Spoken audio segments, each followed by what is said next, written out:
Welcome to IT Pro TV. I'm your host, Don. Coming at you live from San Francisco, California. You're watching IT Pro TV. All right, greetings everyone, and welcome back to another great episode of IT Pro TV.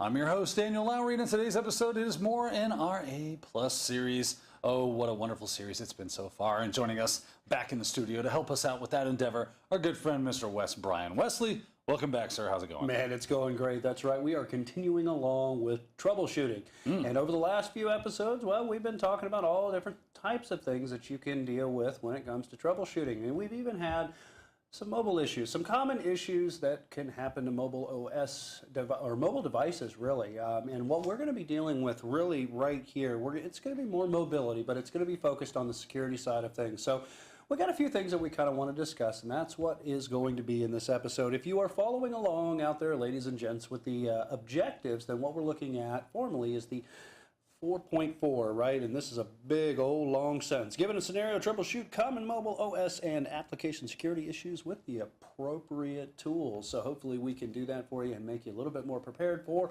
the 220-902 exam, as well as maybe some information you can take away and use, whether in your home environment or at work right now. Well, I say right now, at least by the end of this episode for sure.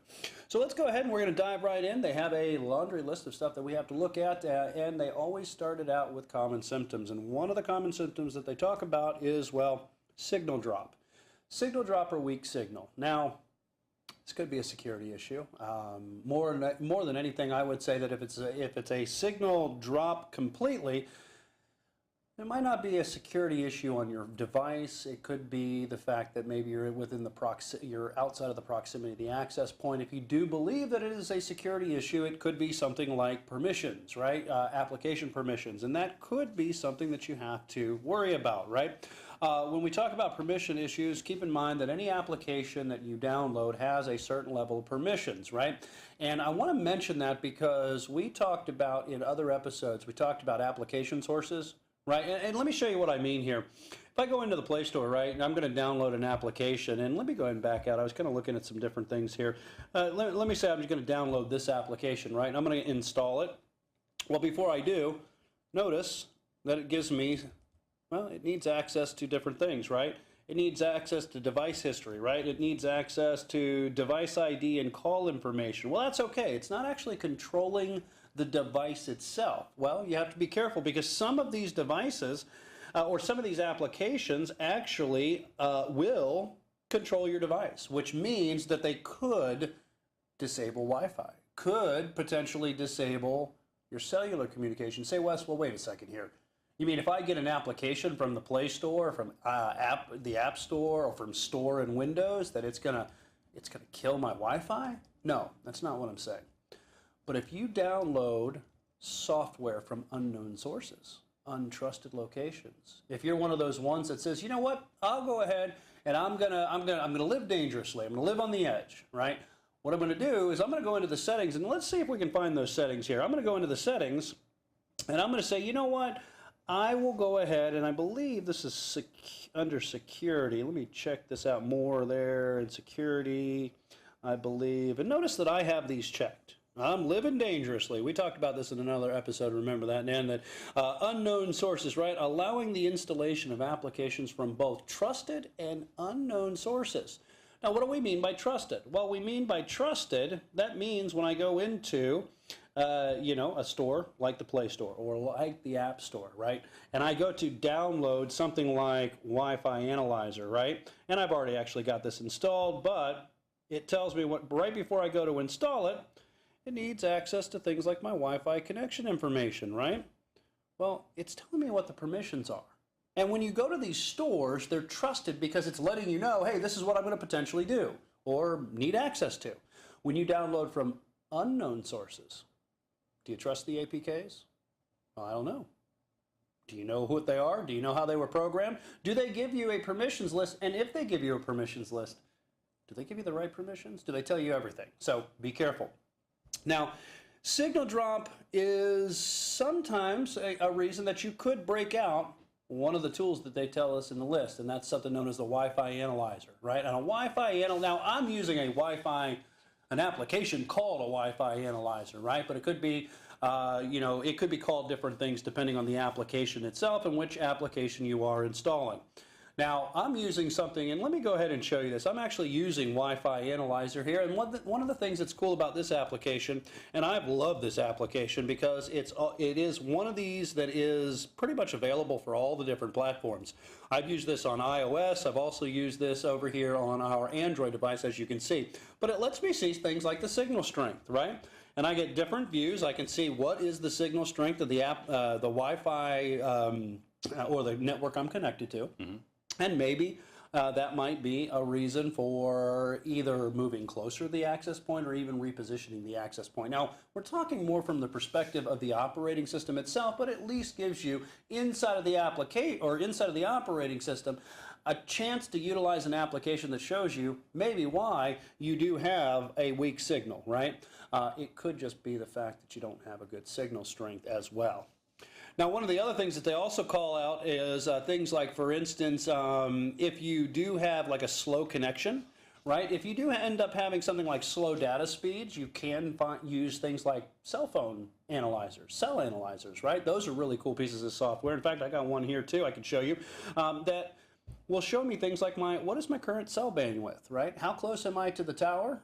Right? What is my overall signal strength of the tower? You can see the bottom one there kind of does both, right? So this is a blending. This is a crossing of the streams, which we're told not to do, right, Dan? 2-for-1 sale, right? That's right, absolutely. And what you can see at the top there is, well, LTE, right? The long-term evolution. That is actually your cellular communication. And at the bottom here, I can see in decimals gain, right, your signal strength of what my wireless access point is too. So absolutely love this, but that is something that you can use. You can use a cell analyzer too. So great thing to have, good thing to be utilizing. Now, when we talk about applications in general, another thing that they mention is what's known as an application scanner. All right, now an application scanner is typically some kind of anti-malware device, antivirus type of tool, if you will. Your Android devices have things like Knox built into them, and there's a whole debate whether you should be using Knox or some people like it. People that want more power, more control over their phone think it's a little bit too intrusive. Anytime you're dealing with security, there's always a give and take. Some people like it, some people hate it. Me, I'm just indifferent to it. But I want to show you here, I've got actually built into this phone here an application scanner, right? And this is one of the things that they also call out in the tools inside of our list here.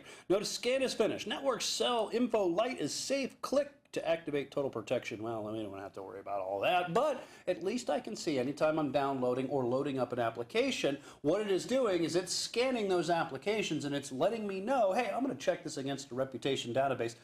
Kind of like Smart Screen Filter does inside of the Windows operating system. It lets me know, hey, is that application safe? Is it doing things behind the scene that I'm not aware of, right? We talk about running in root access. Is it giving me, or is it trying to acquire unauthorized root access, right? That could be something that gives you unauthorized usage. Now, other things that too, and Dan, while we're talking about these applications, I'm going to kind of go off the beaten path here of our notes, and I'll talk about unauthorized usage, because these applications, if you don't pay attention to them, you don't pay attention to the permissions and you just click on them, well, guess what? They're using location services and they could scrape that information, because a lot of companies, a lot of software developers out there are using that big data, harvesting that information.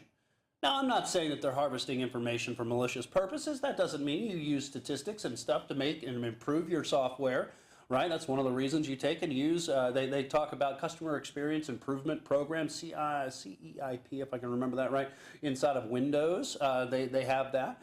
In Apple has Apple statistics, right? And they gather that information. And those are some things that are built into the operating system, but the applications could be using that as well. That's why you always have to look at what the permissions say. In fact, I could show you, like, for instance, inside of your Android operating systems, if I get back down into the settings here, and I believe Application Manager, you can pick on the applications. And when I say pick on them, I'm not trying to pick on any one over the other. That's not what I mean. But you can pick one of the applications, and let's say Flipboard. I love Flipboard.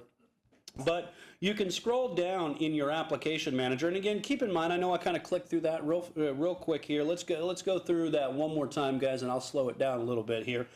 We go to settings, right? And you've got your 4 different locations across the top. If I go to More, go to Application Manager, one of the things I can do is take any one of the applications, TripAdvisor. I just happen to be picking on Flipboard here. Let's go ahead and pick TripAdvisor.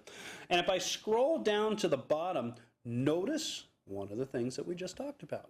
Approximate location. Knows your location information. Precise location, GPS, and network-based.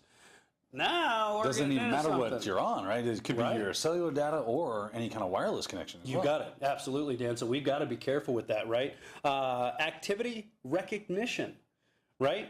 Modify, delete the contents of your storage. Read the contents of your storage. So when you talk about unauthorized usage or leaking personal files or personal data that's in our list as well, I might be able to blame it on TripAdvisor. I'm going to go get me a dumb phone. That's what I'm going to do. Absolutely. This phone's too smart. Yeah, absolutely. Look what else it can do. Add accounts.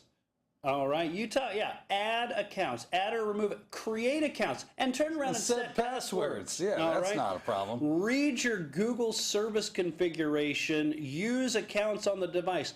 Full network access. Receive data from the internet. All right, now, if you're like me, if you're receiving information for a third party, we call that a virus. We call that malware. Now, again, this is why you have to kind of open your eyes to what you're saying yes to when you click the installers, right? I know I just caught Dan off guard on that one, right? Because you should have seen his eyes when it said set accounts. Now, that's one I have to say, it got me too. Me and TripAdvisor ain't friends no more. That's right. That's right. So if you're in a home environment, you might not be worried about that, guys, right? It improves your experience, right? But if you're in a corporate environment, that could be problematic. Absolutely. And I can only imagine, like in some of the enterprise levels environments that you've been in, Dan, that we would probably have a problem. Yeah, when you're connecting these devices into an environment that's corporate enterprise in nature, maybe governmental, and it is allowing that type of access, well, that just becomes a hole in the security, right? Because it's saying, well, I have access to all these things, and maybe for whatever reason I can take advantage of that. Maybe someone's figured out how to take advantage of it. If you have, TripAdvisor's probably not doing anything with your stuff. They don't care about creating accounts on your computer. All they care about is marketing to you and collecting your information so they can better market to you and sell that information to other companies that want to market to you. That's what that's all about. But the person with maliciousness and intent behind their little hearts would definitely use something like that to their advantage. And that's why we have to make sure that we trust the sources. I've used TripAdvisor. I use it on a common day. So again, out there, if you guys are watching us out there from TripAdvisor, we're not, most definitely not dogging on the software by any means. What I'm saying is if you're downloaded from untrusted sources, there is nothing that says, they're being legit. They're telling you, hey, this is what, in order for the experience to work with our software, might potentially happen. It doesn't mean, like Dan said, that they're actually going to do that, but they're being honest and open with you about what they could potentially do in order to run this application. Other applications that have come from unknown sources, they might not be as legitimate and they might not be as open and honest as some of the permissions that we see here across these different applications that we've been looking at. You download TripAdvisor from Ben's Bargain Bin apps, right? And it's not on any kind of app store. And it says, oh, well, you know, we'll go ahead and it's an untrusted source, but yeah, it's TripAdvisor, go ahead. Maybe he just named it TripAdvisor, right? And it looks like TripAdvisor. Smells like TripAdvisor, but it ain't TripAdvisor. That's right. They spelled the S in there with a dollar sign, right? So those are things that, again, you know, when we first started, we talked about signal drop, we talked about weak signal again, and then we moved into things like power drain, right? Again, this is where the application manager also comes in. If it comes to power drain, you could have an application that's running in the background, again, based on permissions, and you're not aware of it, right? All of those things that we've seen that are going on in the background, if you're not aware of it, this could be a security vulnerability, and it could be just basically draining your battery in the background, and you're not even aware of it. One of the great things that you can do is if you do go into, and in fact, let me go ahead and show you. I could probably just get there fairly quickly. Let's see here. No, I'll tell you what, we'll start over again. We'll go back to settings. Go back to Application Manager, and we can bump on over to running. And one of the great things about this is kind of like your task manager inside of your operating systems, right? So you can see, for instance, I could scroll through here and I can see everything that's running, even stuff that I want running, right? So portions of the actual Android operating system are running here too. Now, I'm not going to disconnect any of these, but you could force stop these, right? If I force stop it, be careful. If there's dependencies, you could be causing some problems here. So again, if you don't recognize whatever the process is that is running, do some research, right? www.google.com, right? Find out. You have things like anti-malware software that's out there. You have the makers of this software, right? And they keep track on the different files that are running within the operating systems so that you are aware, and they keep a database, right? They work with the manufacturers to keep a database of what should be recognizable. And if something's in there and it's unrecognizable, well, then you can be made aware of that and potentially stop any of these processes that might be going on in the background. We've already talked about other power-saving techniques. Force stop applications, dim your display, disable Wi-Fi or cellular if you have to, if you're basically not using it at the time. Disable Bluetooth, right? If you're not using Bluetooth, turn it off. Why? Because you could get unintended Bluetooth connections. Now, unintended Bluetooth connections could be just a configuration problem. Could be that you paired a device and forgot that you paired it in the past. It could be, and this has happened to me. It actually happened on my MacBook where I wasn't paying attention to the pairing process of a Bluetooth device, and I actually clicked somebody's speaker bar that was in an apartment next to me. I probably scared the heck out of them when I turned my YouTube on to some heavy metal song, and it probably came out through their speaker. So if you're watching and you know me as a neighbor, I apologize ahead of time. But it happens, right? That could be an unintended thing where it was actually it was the user fault. The other thing that you have to worry about, there are other types of unintended Bluetooth connections out there lead themselves to like blue snarfing attacks and bluejacking attacks. Bluejacking attack is where I'm going to try to attach myself and hijack your signal to send out my Bluetooth communications, right? So that speaker bar is open, you get somebody that's got the black hat on, they find a way to get into that Bluetooth speaker, and then once they're there, they launch an attack or they send their information across that communication. Blue snarfing is a little bit different. Maybe I want to gain access to your Bluetooth device through that connection for the purposes of scraping your information, right?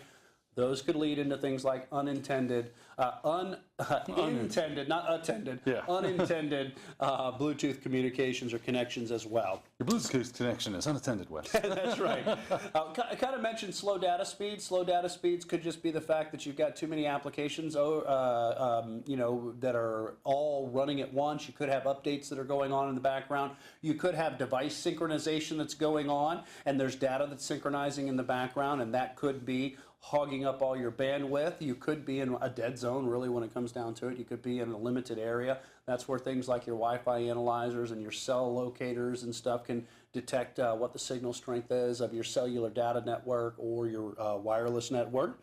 Unintended, I tell you, I'm going to try to say that every time. You don't want anybody watching that stuff. Just don't watch it, right? Unattended. No, unintended Wi-Fi communication or Wi-Fi connection. Sometimes this can happen because when you've connected to a Wi-Fi network, your computer typically remembers it, right? So one of the things that you might have to do is actually forget the network if you go to connect to it. Here's another thing that can happen too. Sometimes people say, oh, look, there's an open wireless access point in my apartment complex. Let's go ahead and click on it. I'm not saying you shouldn't be doing that, right? First of all, that's illegal in probably so many states that you're connecting to somebody else's network without them knowing it, right? The other problem is that if you connect and you forget about that, again, unintended, you turn around and connect to it. So let me go ahead and show you that. Well, again, some of this stuff we've already kind of covered in other episodes, but it is good to know where you can do this. Going into settings, I can go to connections, Wi-Fi, and if it happens to be a network that I'm connected to, so for instance, I'm connected to the IT Pro TV network, notice that I have this forget option, right? And I can just click that forget option and no longer connected to it, and then it would just be as simple as finding That is not the one that I want to connect to. Again, speaking of unintended, the one that I want to connect to, I could go and reconnect to the IT Pro TV network if that happens to be the one that I actually want to connect to. All right, that's why pay attention to your permissions.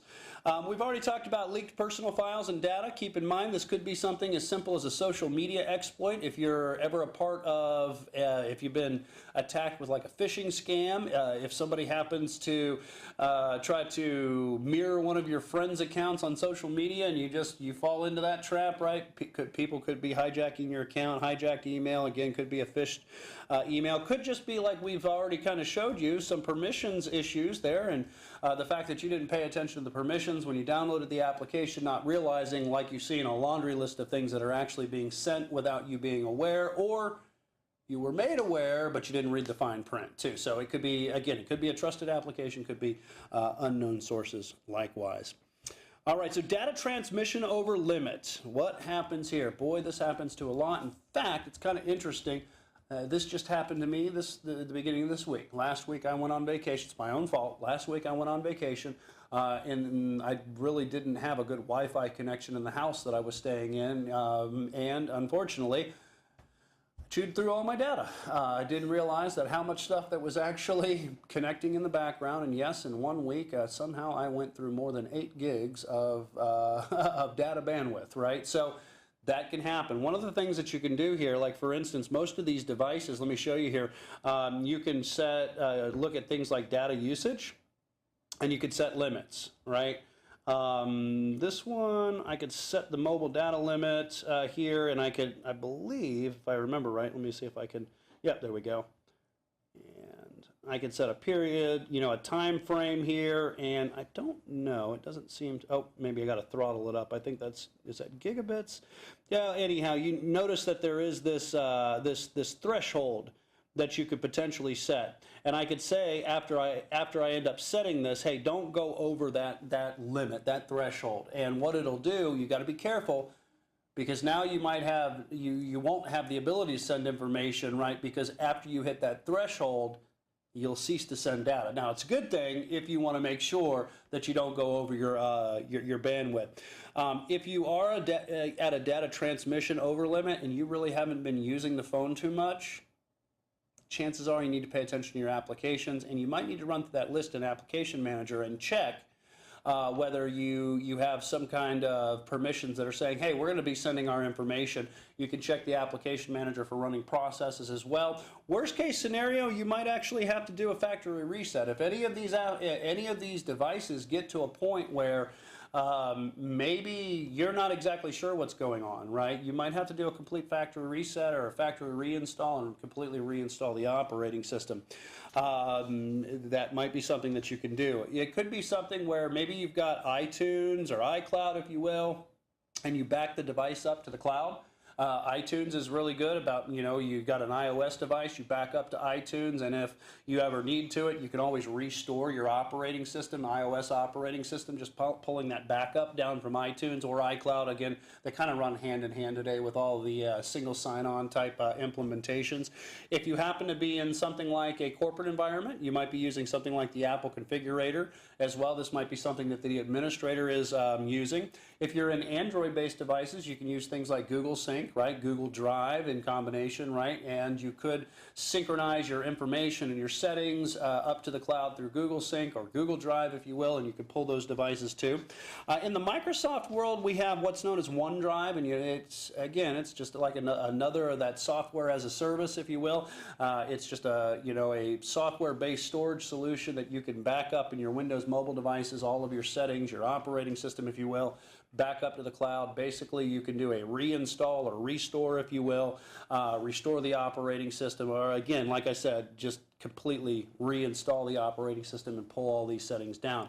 If it's not that serious, if it isn't that serious and it ends up being more of just an application that you have to worry about, then it's simple as just uninstall the application and reinstall it. If it happens to be something that you think that is going on because of a permissions issue that you don't really agree with, uninstall the application, never reinstall it. If it happens to be something from an untrusted source and you think it's a problem, again, uninstall it and never reinstall it. Again, it really comes down to the severity of the problem. So yeah, do keep that in mind. Also be careful that if you are going to do a factory reset or a clean install, you're going to lose all of the user data, all the user settings and user applications. If you happen to think that it's malware, run your antivirus scans, anti-malware scans, use application scanners so you're aware of what's running in the background. Worst case scenario, always back up your data so that if you do have to do any of these more extreme, more invasive measures, you at least have the ability to have access to your information, your important information. For me, I don't know about you, Dan. Well, actually, I take that back. I do know. You know, pictures of my kids are just important, right? And those are things that I can't afford to lose. I don't care if I don't have any of the applications or I don't even have the operating systems. Those are memories. So again, best preventative maintenance and normal system maintenance as well is to make sure that you are running some kind of synchronization software so that you can back up important information that at least goes to the cloud so that if these invasive measures you need to implement, you'll still have access to that data later. All right, well, keeping our devices on lockdown, making sure that they are secure, very important facet of our job and our environments in today's day and age, that's for sure. Too many people out there trying to break into stuff, steal data, steal identities, you name it, it's happening. So you have to be as secure as you can when it comes to all your devices. That includes these mobile devices as well. Because as Wes has iterated over and over again, they're basically just little computers that you carry around with you and put everything that you have about you on. So you want to be very, very careful with them. You've given us great ways in which we can detect whether or not something might or might not be happening, and some tools that can help lend to our aid if something has happened or to prevent things from happening. Very cool stuff. Wes, we thank you for your time today. Absolutely. We do thank our audience for watching as well. We always appreciate you when you guys stop by. Definitely come back for more in our A+ series. But as for this episode goes, we are calling it a day. I've been your host, Daniel Lowry. Thanks for watching. I'm Wes Bryan. And we'll see you next time.